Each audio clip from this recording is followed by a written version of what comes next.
Halo guys, lanjut lagi kita Battle to the Heaven. Xiaoyan melihat wajah Cao Dan yang langsung berubah menjadi kusam. Kamu hanya bisa mengendalikan 4 jenis api. Namun berani sombong bermain api, kata Xiaoyan mengejek. 10 kelompok api dengan warna berbeda berubah menjadi binatang api yang perlahan naik ke langit. Di depan banyak tatapan tertegun. Suhu tinggi yang menyebar di langit menyebabkan ekspresi Cao Dan berubah. Wajahnya menjadi lebih pucat. Kemampuan Xiaoyan merupakan pukulan yang sangat besar baginya. Bagaimana itu mungkin? Gumam Cao Dan yang matanya dipenuhi dengan ketidakpercayaan. Meskipun Xiaoyan tampak jauh lebih muda darinya, namun bagaimana mungkin dia bisa mengendalikan 11 jenis api? Kemampuan ini adalah sesuatu yang bahkan saudara perempuannya, yang dianggap sebagai penyihir di klannya, tidak dapat melakukannya. Ini mustahil, pikir Cao Dan saat kemarahan melonjak di matanya. Xiaoyan melambaikan tangannya dan 11 binatang api segera meluncur dan bertabrakan dengan 4 binatang api. 4 binatang api Cao Dan yang kalah jumlah akhirnya tidak dapat bertahan. Tubuh api mereka perlahan mulai terkoyak sebelum akhirnya lenyap satu persatu. Di depan banyak tatapan tertegun. Tubuh Cao Dan bergetar ketika binatang apinya yang terakhir menghilang. Kakinya segera mundur 2 langkah dengan panik. Binatang api itu mengandung sebagian kekuatan spiritualnya yang tersisa. Karena itu, lenyapnya binatang api itu menyebabkan beberapa kerusakan pada kekuatan spiritualnya.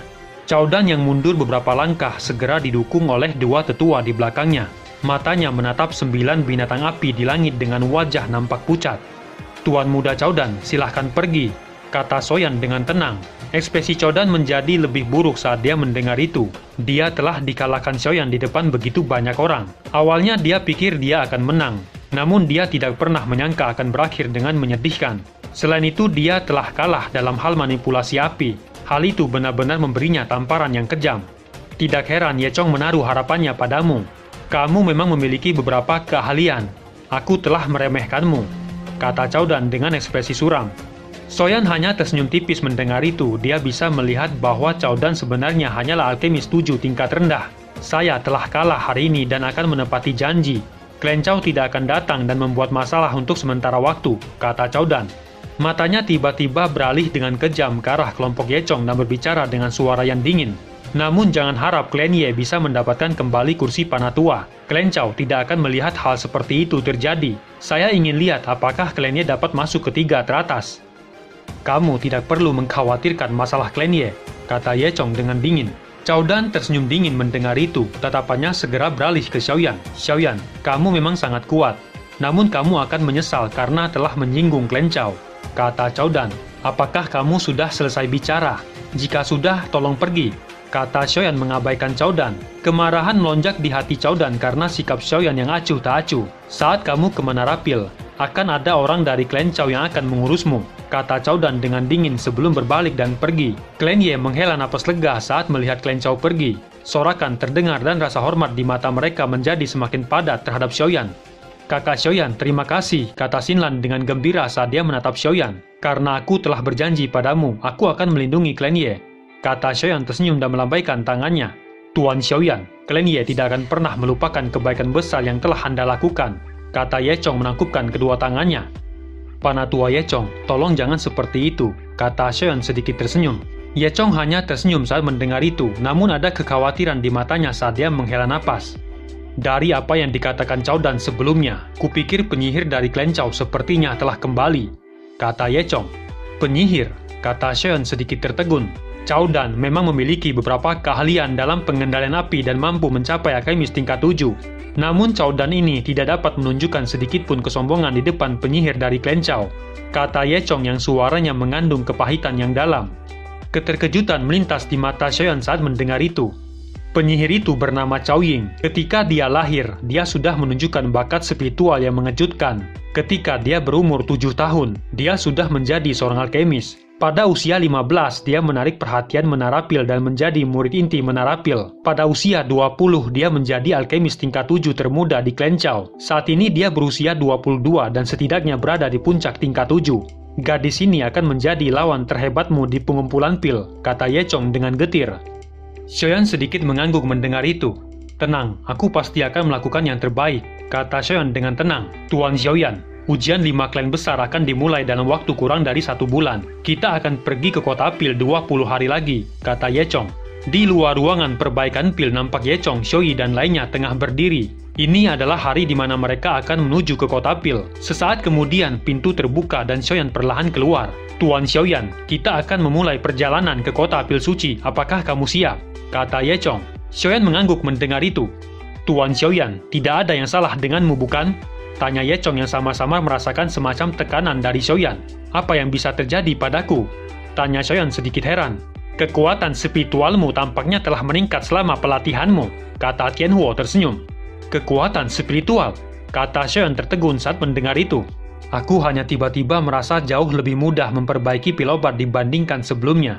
Kendaliku atas api juga meningkat. Namun kekuatanku saat ini masih bintang 4 dojong, kata Xiaoyan. Tianhuo menatap Xiaoyan dengan aneh sebelum berbicara. Sepertinya gurumu tidak memberitahumu tentang kekuatan spiritual. Kamu hanya tahu bagaimana menggunakan kekuatan spiritual tanpa memiliki pemahaman yang mendalam tentang itu. Tahukah kamu mengapa begitu banyak alkemis tetap berada di tingkat ke-7 sepanjang hidup mereka? Hal itu karena keadaan spiritual itu. Keadaan spiritual dibagi menjadi 4 tingkatan, fana, jiwa, surgawi, dan dewa. Dengan keberuntungan, beberapa alkemis tingkat 7 mungkin bisa mencapai tingkatan jiwa. Kamu seharusnya sudah tahu bahwa kebanyakan pil obat tingkat 8 memiliki jiwa, dan pil obat tingkat 9 akan memiliki kecerdasan seperti manusia. Jiwa adalah keberadaan yang sangat misterius. Beberapa alkemis bahkan tidak menyadarinya saat mereka menerobos karena kesempatan beruntung, kata Tianhuo. Aku hanya seorang alkemis tingkat 5 saat guruku jatuh ke tangan sekte jiwa. Bagaimana aku bisa mengetahui hal semacam itu? Kata Xiaoyan dengan getir. Keadaan spiritualmu saat ini tampaknya telah menyentuh kondisi jiwa. Dikabarkan bahwa ada metode pelatihan khusus untuk melatih jiwa seseorang selama zaman kuno yang disebut teknik jiwa. Namun teknik jiwa ini telah lama menghilang, kata Tianhuo tersenyum. Keterkejutan melintas di mata Xiaoyan saat mendengar itu. Melatih jiwa seseorang agaknya terlalu sulit dipercaya. Sepertinya aku perlu mempelajari keadaan spiritual untuk mencapai alkemis tingkat 8. Tidak heran ada begitu banyak alkemis tingkat 7 sementara alkemis tingkat 8 sangat langka. Sepertinya beberapa alkemis tingkat 7 tidak menyadari apa yang disebut keadaan spiritual. Aku ingin tahu apakah Menara Pil memiliki teknik jiwa itu, pikir Xiaoyan. Xiaoyan dan lainnya akhirnya tiba di kota Pil dan memutuskan untuk beristirahat di markas klannya yang agak tua dan rusak yang tidak ditempati selama bertahun-tahun.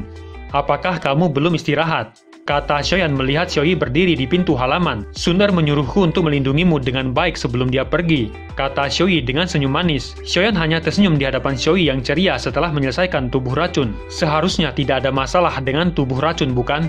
Tanya Xiaoyan saat melihat Xiaoyi yang perlahan melangkah. Tidak ada masalah dengan racun dan di dalam tubuhku. Aku mampu sepenuhnya mengendalikannya, kata Xiaoyi tersenyum. Itu bagus. Aku hanya bisa membantumu sampai sejauh itu. Kamu hanya bisa mengandalkan diri sendiri di masa depan. Aku tidak tahu apakah memurnikan racun dan akan berdampak padamu di masa depan, kata Xiaoyan sedikit khawatir. Xiaoyi tersenyum mendengar itu. Dia memalingkan matanya dan tiba-tiba bertanya, "Sudahkah kamu memberitahu Sundar tentang masalah Cailin?" Tanya Xiaoyi. Xiaoyan terkejut saat mendengar itu dan menggelengkan kepalanya dengan senyum pahit. Kedekatannya dengan Cailin dimulai dengan pertemuan yang dipenuhi dengan nafsu. Setelah kejadian itu, Xiaoyan secara perlahan mendapatkan pemahaman yang lebih besar tentang Cailin. Dia harus mengakui bahwa dia mulai merasakan perasaan yang rumit terhadap Ratu Medusa yang dingin namun memikat itu. Terutama ketika Cailin yang dicurigai telah hamil. Sudah beberapa tahun Xiaoyan meninggalkan Kekaisaran Jiama. Jika Cailin benar-benar hamil, saat ini kemungkinan bayi kecil telah lahir. Hati Xiaoyan sekali lagi merasakan perasaan yang sangat rumit saat memikirkan hal itu. Saat bertemu Sundar berikutnya, aku akan memberitahunya tentang hal ini. Aku tidak bisa terus menyembunyikannya, pikir Xiaoyan menggelengkan kepalanya. Tidak jarang seorang pria memiliki banyak istri dan selir di benua Doci. Aku pikir Sundar tidak akan keberatan, kata Xiaoyi menghibur. Xiaoyan hanya tersenyum pahit mendengar itu. Bagaimanapun Sundar bukanlah gadis biasa dan memiliki posisi penting dalam klan Gu. Bahkan jika Sundar setuju, kemungkinan klan Gu akan menghalangi mereka. Xiaoyi mengubah topik pembicaraan setelah melihat Xiaoyan tidak ingin berbicara lebih banyak tentang itu. Mereka berdua duduk di tangga batu dan menatap bintang di langit. Sudah lama kita tidak menyaksikan langit malam bersama. Namun langit malam di lembah kecil kota Kingsan masih lebih indah, kata Xiaoyi menyandarkan tubuhnya di tangga batu dan menutup matanya. Xiaoyan menoleh untuk melihat wajah cantik yang dipenuhi dengan kehangatan. Saat itu mereka tengah berjuang, namun kini mereka telah mencapai ketinggian yang tidak akan pernah mereka bayangkan saat itu. Aku akan menemanimu untuk melihat langit malam di sana setelah kita kembali ke Jiama, kata Xiaoyan dengan lembut. Wajah Xiaoyi perlahan menjadi lebih lembut saat dia mendengar itu. Xiaoyan mengeluarkan jubah hitam dan dengan lembut menutupi tubuh Xiaoyi. Dia perlahan bangkit dan maju 2 langkah. Saat dia menatap langit, dia tiba-tiba menemukan sesuatu. Kekuatan spiritualnya menyebar dari dahinya dan menutup matanya. Tubuhnya perlahan mulai memancarkan cahaya spiritual saat menyebar lebih jauh. Akhirnya menerobos ke tempat yang tidak diketahui dan tiba-tiba bergetar. Dengan pandangan jiwanya, dia bisa melihat naga besar yang meringkuk di tanah. Dengan kedua mata tertutup rapat dan api ungu yang aneh nampak menutupi tubuh naga itu. Bukankah itu api 3000 yang membakar? Pikir Xiaoyan tercengang. Namun teriakan keras tiba-tiba membuat Xiaoyan tersentak. Siapa yang dengan berani telah melihat ke dalam wilayah bintang di kota Pil? Teriakan yang tiba-tiba dan keras menyebabkan kekuatan spiritual Xiaoyan menghilang. Dia membuka matanya dan mundur 2 langkah. Wilayah bintang kota Pil, 3000 api membakar disegel di tempat itu, pikir Xiaoyan. Dia perlahan menarik pikirannya. Tatapannya menyapu sekelilingnya dan terkejut karena tanaman di sekitar halaman saat ini dipenuhi dengan kesegaran yang hijau. Rerumputan hijau yang baru tumbuh menonjol dari tanah memenuhi tanah yang kuning dan layu. Dia jelas ingat saat dia tiba, tempat ini tua dan rusak, namun mengapa ada perubahan yang begitu mencolok?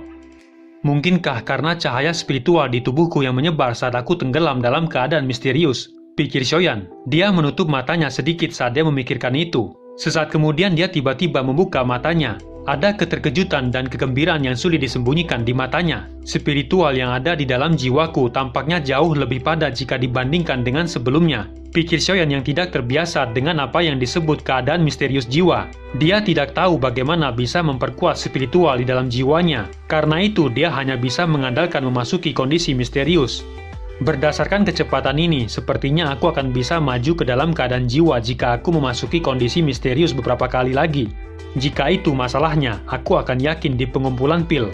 Sementara Xiaoyan merasa senang atas peningkatan spiritual di dalam jiwanya, nampak 3 sosok tua sedang berkumpul di dalam ruang kosong di wilayah bintang kota Pil. Ada seorang yang mengintip ke wilayah bintang, namun untungnya dia tidak membangunkan api 3000 yang membakar, jika tidak akan ada masalah lagi.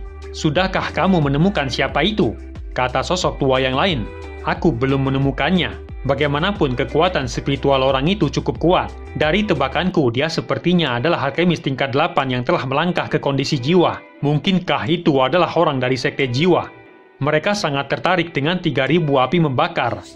Dari beberapa informasi yang saya peroleh, sekte jiwa akan mengirim seseorang untuk bergabung dengan pengumpulan pil. Jika mereka berhasil mendapatkan tempat 10 besar, kemungkinan mereka akan merebut api 3000 yang membakar, kata sosok tua yang lain. Saya juga tidak yakin siapa orang itu, namun aku telah menghancurkan jiwa orang yang mengintip itu. Perkuat pertahanan. Api 3000 yang membakar akan menjadi lebih kuat karena menyerap cahaya dari bintang-bintang. Tidak mungkin bagi kita untuk terus menyegelnya. Jika segel terbuka, kemungkinan seluruh kota pil akan dihancurkan olehnya. Akan lebih baik jika seseorang bisa menundukkannya. Tentu saja orang itu bukan dari sekte jiwa. Cukup banyak jiwa alkemis yang telah mendarah di tangan sekte jiwa. Apa sebenarnya yang mereka rencanakan dengan menangkap begitu banyak jiwa? Aku merasa sedikit tidak nyaman. Dikabarkan Yao Chen telah ditangkap sekte jiwa. Yao Chen awalnya memiliki posisi 3 kepala besar menara pil di antara kita, namun dia tidak tertarik. Sekte jiwa benar-benar berlebihan. Saya pikir Anda berdua pernah mendengar tentang pertempuran besar di wilayah pil beberapa waktu lalu. Dikabarkan orang itu adalah murid Yao Chen. Murid Yao Chen? Saya sangat ingin bertemu dengannya. Dengan bisa menjadi murid Yao Chen, kemungkinan dia memiliki kemampuan yang cukup hebat. Aku ingin tahu bagaimana dia akan dibandingkan dengan Clan Chao dan Clan Den. Keduanya seperti monster. Kedua klan itu kemungkinan besar akan menjadi kepala menara pil berikutnya. Tidak perlu dirisaukan masalah itu. Pengumpulan pil akan segera dimulai. Kita harus mengaturnya dengan baik. Yang perlu kita lakukan adalah mencegah api 3000 membakar jangan sampai jatuh di tangan sekte jiwa. Keesokan harinya nampak Xiaoyi terbangun dari tidurnya dan sedikit terkejut saat melihat pemandangan indah di halaman. Kamu sudah bangun, kata Xiaoyan tersenyum. Xiaoyi sedikit tersenyum, dia berdiri dan melihat jubah hitam di tubuhnya. Kehangatan melintas di matanya. Tuan Xiaoyan, apakah Anda sudah bangun? Kata Ye Chong tanpa sadar tersenyum saat melihat Xiaoyan dan Xiaoyi di dalam. Apakah sudah waktunya pergi? Kata Xiaoyan melompat turun dari batu. Ye Chong mengangguk dan menjawab, ayo pergi, saya akan membawamu ke lokasi pengujian menara pil untuk mendapatkan lencana menara pil. Xiaoyi dan lainnya bisa tetap di sini, kata Ye Chong. Kalian berdua harus berhati-hati, kata Xiaoyi. Xiaoyan tersenyum, dia berbalik dan mengikuti Ye Chong. Sekitar 10 menit kemudian, keduanya berhenti di depan menara batu di luar kota pil. Banyak alkemis yang datang dan pergi keluar dari menara batu. Ye Chong memimpin Xiaoyan saat mereka mengikuti aliran manusia yang menuju menara batu. Saat keduanya tiba di tempat ujian, sudah ada antrian panjang di sana. Ye Chong sedikit mengerutkan keningnya saat melihat itu. Tunggu sebentar di sini, saya akan mencoba menggunakan beberapa koneksi. Jika tidak, kita akan terlambat. Xiaoyan mengangguk dan mundur selangkah, namun dia segera merasakan punggungnya bertabrakan dengan tubuh yang lembut. Dia buru-buru berbalik dan melihat seorang wanita muda jatuh ke tanah. Xiaoyan dengan cepat mengulurkan tangannya hendak menariknya. Namun wanita muda itu buru-buru berteriak. Jangan, kata wanita muda itu. Namun suaranya agak terlambat. Tangan Xiaoyan sudah meraih tangannya. Namun sebelum Xiaoyan bisa menariknya, ekspresinya seketika berubah saat merasakan kekuatan spiritualnya. Tanpa sadar mengalir keluar dan memasuki tubuh wanita itu. Xiaoyan segera melepaskan tangannya dan mundur 2 langkah dan terkejut saat melihat lencana di dada wanita muda itu. Wanita ini adalah seorang dari klan Dan. Pikir Xiaoyan tertegun.